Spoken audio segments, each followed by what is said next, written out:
ladies and gentlemen, we have Mr. Rohit Sharma, captain of the Indian cricket team, and Mr. Ashwin, who's here to make an announcement. We'll start with him first, and then we'll proceed to the captain. Hello everyone. I really didn't want to make this about myself. Honestly, I think it would have been better if Bumrah was here or Akashdeep was here.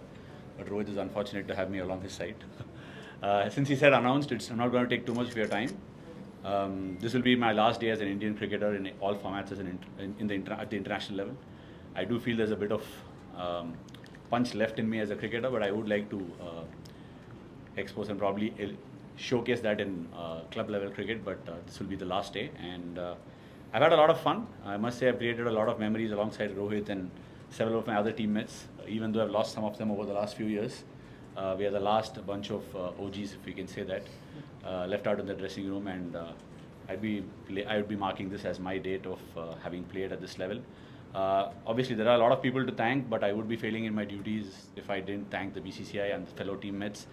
Several of them. I want to name a few of them. So all the coaches who've been in part of the journey. Most importantly, Rohit, Virat, Ajinkya, Pujara, who've taken those splendid catches around the bat to give me the number of wickets I've managed to get over the years. Also, a big thank you to the Australian cricket team, who've been very fierce competitors. I've enjoyed my time playing against them. And I think it's already getting long. I wouldn't be taking any questions, but it's truly a very emotional moment. I don't think I'm in a position where I would be answering the questions in the right way. So please pardon me for that. And once again, yeah, that's my time. Thanks for being the journalist that you've been, writing good things and of course writing nasty things on occasions. And that's a relationship I think we would maintain forever, and I hope the cricketers to come in the future will also get the same amount of love that you've given them. Once again, thank you all, and yeah, see you all soon. As a cricketer, I've just stopped it, and I might go on to be involved with the game because this is a game that's given me everything. Right? Thank you.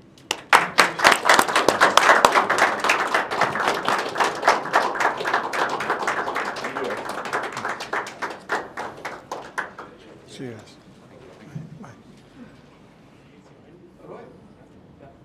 Rohit, your thoughts on Ashwin's decision and why in the middle of the series has he taken this decision? See, some decisions are very personal, and I don't think too many questions should be asked or raised. If a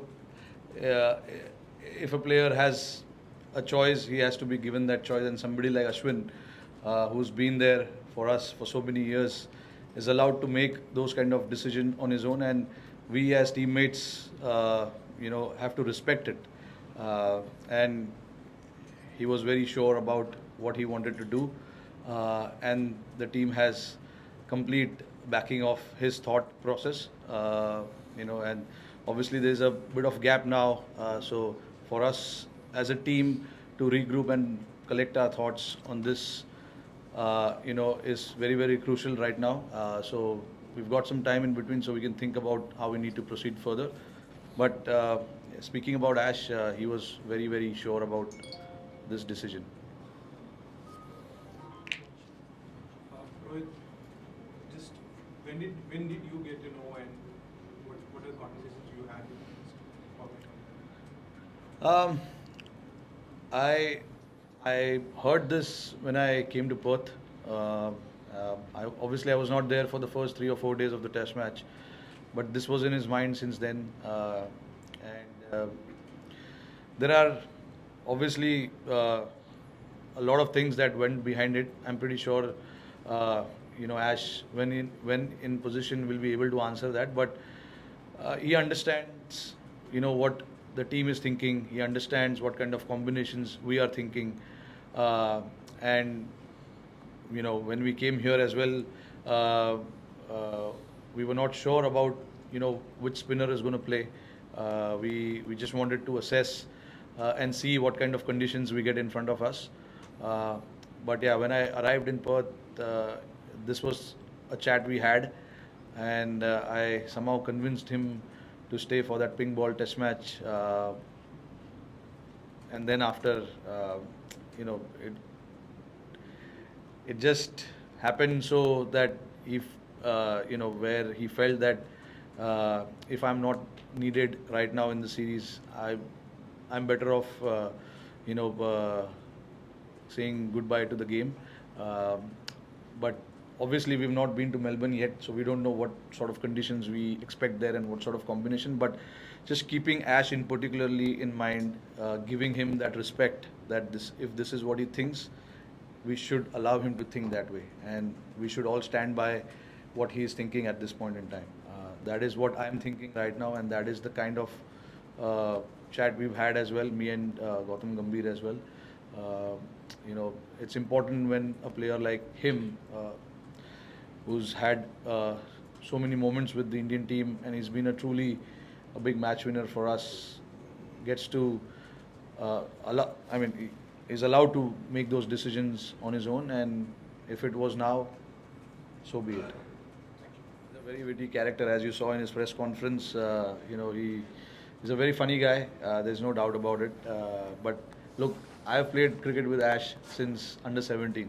He was an opener batsman then, and then few years later, we all disappeared, and then suddenly I'm hearing news about Tamil Nadu, Ashwin taking 5 wickets, 7 wickets, and I was wondering who this guy is because I played him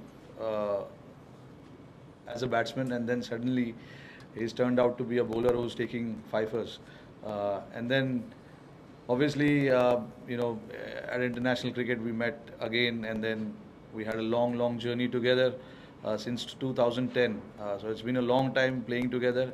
We all know what he's done for this team, so I don't need to repeat it again and again. But a true match winner that India has ever seen, one of the true match winner that India has ever seen in form of Ashwin.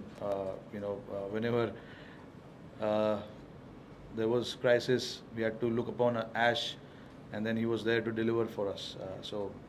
Yeah, his records speaks for itself as well. He's been such a servant of Indian cricket where he's probably not left any stone unturned.